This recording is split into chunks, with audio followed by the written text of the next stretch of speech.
రాగి, జొన్నలు, బాజ్రా లాంటి మిల్లెట్స్తో మరమరాలు దొరుకుతున్నాయండి. వాటితో హెల్తీగా చివడ ఎలా చేసుకోవాలో చూద్దామా? దీనికోసం ఒక ప్యాన్లో కొంచెంగా నెయ్యి వేడి చేసి, నట్స్ అనేవి ఆప్షనల్ అండి. మీకు ఏవి కావాలి అనుకుంటే, ఏవి అవైలబుల్గా ఉంటే అవి వేసుకోండి.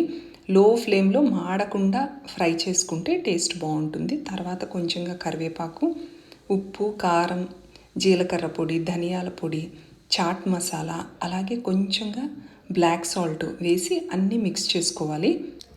రేసిన్స్ అలాగే క్రాన్బెర్రీస్ ఇవి కూడా ఆప్షనల్ అండి. డ్రై ఫ్రూట్స్ మీకు ఉంటే వేసుకోండి. ఇవన్నీ వేసుకున్నాక ఇప్పుడు 1 కప్పు రాగి బేల్ అండి ఇది. అలాగే ఇది 1 కప్పు బాజ్రా బేల్, 1 కప్పు జొన్న బేలు. ఇలా అన్నీ దొరుకుతున్నాయండి. షాప్స్లో దొరుకుతున్నాయి, ఆన్లైన్లో కూడా అవైలబుల్గా ఉంటున్నాయి.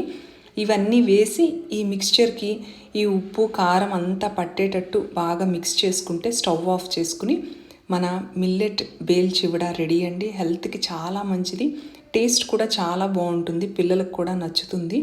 తప్పకుండా ట్రై చేయండి. ట్రై చేస్తే ఎలా వచ్చిందో కామెంట్ చేయండి. వీడియో నచ్చినట్లయితే లైక్ చేయండి, షేర్ చేయండి. Thank you.